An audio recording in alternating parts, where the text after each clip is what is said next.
First of all ನಾನು ಅಲ್ಲಿ ಕೂತ್ಕೊಂಡಾಗ ಅಂದರೆ ಈ ಸಿನಿಮಾದಲ್ಲಿ ಇಲ್ಲ ಇಬ್ಬರೇ ಸೂಪರ್ ಸ್ಟಾರ್ ಇರೋದು. ನಾನು ಆ್ಯಕ್ಟರ್ ಅಷ್ಟೇ. ನಾನು ಯಾವುದೇ ಕಾರಣಕ್ಕೂ ಅವ್ರು ಮಾಡಿರೋವಂಥ ಕೆಲಸಗಳೇನು ಅಣ್ಣ ಸುಮ್ಮನೆ ರೀ ಅಣ್ಣ ಅವ್ರು ಮಾಡಿರೋವಂಥ ಕೆಲಸಗಳು, ಅವರು ಕೊಟ್ಟಂಥ ಸಿನಿಮಾಗಳು, ನಾನು ನೆನ್ನೆ ಮೊನ್ನೆ ಬಂದವನು. ನಂದಿನ್ನೂ 10 ವರ್ಷ ತುಂಬಿಲ್ಲ, 6-7 ವರ್ಷ ಆಗಿರೋದು. ಜಸ್ಟ್ ನಟಿಸಿದೆ ಅನ್ನೋ ಕಾರಣಕ್ಕೋಸ್ಕರ ನಾನು ಯಾವತ್ತೂ ಕೂಡ ಈ ಸಿನಿಮಾದ 3ನೇ ಸೂಪರ್ ಸ್ಟಾರ್ ಅಲ್ಲ, ಇಬ್ಬರು ಸೂಪರ್ ಸ್ಟಾರು, ನಾನೊಬ್ಬ ನಟ ಅಷ್ಟೇ.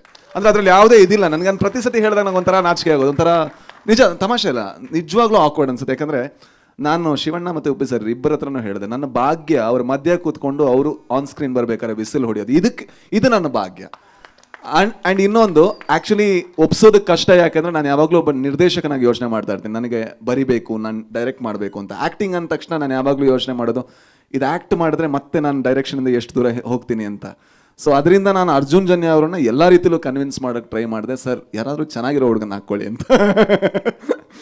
ಆದರೆ ಇವತ್ತು ಅವ್ರು ನನ್ನನ್ನು ಒಪ್ಕೊಂಡಿದ್ದು ನನ್ನ ಭಾಗ್ಯ ಅಂತ ಅನ್ಕೋತೀನಿ. ಯಾಕಂದರೆ ಒಬ್ಬ ಕನ್ನಡಿಗನಾಗಿ ಒಂದು ಒಳ್ಳೆಯ ಕನ್ನಡ ಸಿನಿಮಾ ಬರಬೇಕು, ಆ್ಯಂಡ್ ಅದನ್ನು ನಮ್ಮವ್ರು ನೋಡಬೇಕು, ಜೊತೆಗೆ ಹೊರಗಿನವರು ನೋಡಬೇಕು, ಇದು ನಮ್ಮ ಸಿನಿಮಾ ಅಂತ ನಾವು ಎದೆ ತಟ್ಕೊಂಡು ಹೇಳಬೇಕು ಅನ್ನೋವಂಥ ಸಿನಿಮಾಗಳನ್ನು ನೋಡಬೇಕು ಅಂತ ಭಾಳ ಆಸೆಯಲ್ಲಿರುವಂಥ ಒಬ್ಬ ಪ್ರೇಕ್ಷಕ ನಾನು.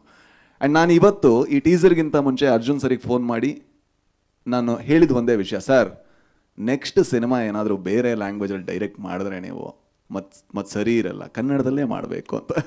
ಅದು ಯಾಕೆ ಹೇಳಿದೆ ಅಂದರೆ, ಅವರಲ್ಲಿ ಒಬ್ಬ ಶ್ರೇಷ್ಠ ನಿರ್ದೇಶಕನನ್ನು ನಾನು ನೋಡಿದ್ದೀನಿ. ಅಂದರೆ ಅವ್ರ ಬಗ್ಗೆ ಸ್ವಲ್ಪ ಮಾತಾಡ್ತೀನಿ. ಏನಂದರೆ, ಒಂದು ಸಿನಿಮಾದಲ್ಲಿ 60 ಪಾತ್ರ ಇದ್ದರೆ ಆ 60 ಪಾತ್ರಕ್ಕೂ ಡಬ್ಬು ಮಾಡಿ ಅದನ್ನು ಫೈನಲ್ ಮಾಡಿ ಅದಕ್ಕೆ DTS ಮಾಡಿ ಬೇರೆಯವರು ತೋರಿಸುವಂಥ ಒಬ್ಬ ಹುಚ್ಚ ಭೂಮಿ ಮೇಲಿದ್ರೆ ಅದು ಅರ್ಜುನ್ ಜನ್ಯ ಮಾತ್ರ. ಯಾಕಂದರೆ ಯಾರಿಗೂ ಸಾಧ್ಯ ಇಲ್ಲ ಸರ್, ಇಂಪಾಸಿಬಲ್. ಒಂದು ಪಾತ್ರಕ್ಕೆ ನಾವು ಡಬ್ ಮಾಡೋದ್ರೊಳಗೆ ಸುಸ್ತಾಗೋಗಿರ್ತೀವಿ. ನಾನು ಅವ್ರ ಸ್ಟುಡಿಯೋಗೆ ಹೋಗಿ ನೋಡಿದ್ರೆ ನನ್ನದೊಂದು 2 ಸೀನ್ ಬಿಟ್ಟಿದ್ರೆ ಯಾಕಂದರೆ ಜಾಸ್ತಿ ಕಿರ್ಚಿದೆ ನಾನು ಅದಕ್ಕೋಸ್ಕರ. ಬಟ್ ಎಲ್ಲ ಸೀನ್ಗಳ ಎಲ್ಲ ಪಾತ್ರಗಳು ಯಾವ ಥರ ಮಾತಾಡಬೇಕು, ಯಾವ ಟೋನಲ್ಲಿರಬೇಕು, ಇಷ್ಟು ಹುಚ್ಚು ನಾನು ನೋಡಲೇ ಇಲ್ಲ. ಜೊತೆಗೆ ಈ ಸಿನಿಮಾ ಆಗ್ತಾ ಇರಬೇಕಾದ್ರೆ ಆಗ್ತಾ ನನಗೆ ಭಯ ಆಗೋಕ್ಕೆ ಶುರು ಆಯಿತು. ಇದು ಚೆನ್ನಾಗಿ ಆಗ್ತಾ ಇದೆ ಗುರು, ಏನಾದರೂ ಸ್ವಲ್ಪ ಅವಸರ ಮಾಡಿದ್ರೆ ಹೆಂಗೆ ಅಂತ.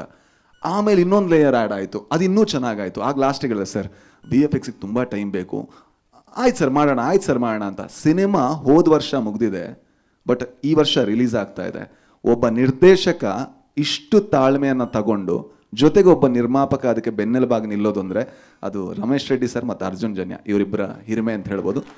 ಜೊತೆಗೆ ನನಗೆ ಈ ಸಿನಿಮಾದಲ್ಲಿ ಆ್ಯಕ್ಟ್ ಮಾಡಿರುವಂಥ ಅವ್ರು ಯಾಕೆ ಇಬ್ಬರೂ ಕೂಡ ಸೂಪರ್ ಸ್ಟಾರ್ಸ್ ಅಂತ ಹೇಳ್ತೀನಿ, ಈ ಸಿನಿಮಾ ಆ್ಯಕ್ಟ್ ಮಾಡಿ ನಾನು ಹೊರಗೆ ಬಂದಾಗ ನಾನೊಬ್ಬ ಸ್ಟಾರ್ ನಟರ ಸಿನಿಮಾದಲ್ಲಿ ಆ್ಯಕ್ಟ್ ಮಾಡಿದೆ ಅಂತ ನನಗೆ ಯಾವತ್ತೂ ಅನಿಸಿಲ್ಲ.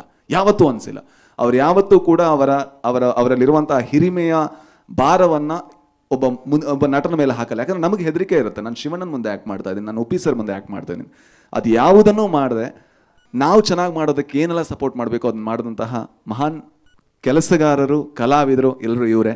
ಥ್ಯಾಂಕ್ ಯು ಸೋ ಮಚ್ ಅಣ್ಣ, ನಾನು ಸಹಿಸ್ಕೊಂಡಿದ್ದಕ್ಕೆ ಆ್ಯಂಡ್ ನನಗೊಂದು ಅವಕಾಶ ಕೊಟ್ಟಿದ್ದಕ್ಕೆ. ಆ್ಯಂಡ್ 45 ನಾನು ಅಂದ್ಕೊಂಡಂಗೆ ನಿಮ್ಮೆಲ್ಲರ ಹಾರೈಕೆಯಿಂದ ಬಹಳ ದೊಡ್ಡ ಸಿನಿಮಾ ಆಗಲಿ. ತುಂಬ ಕಷ್ಟಪಟ್ಟ ತಂಡ ಆ್ಯಂಡ್ ನಿಮ್ಮ ಸಪೋರ್ಟ್ ನಮ್ಮ ಜೊತೆಗಿರಲಿ. Thank you.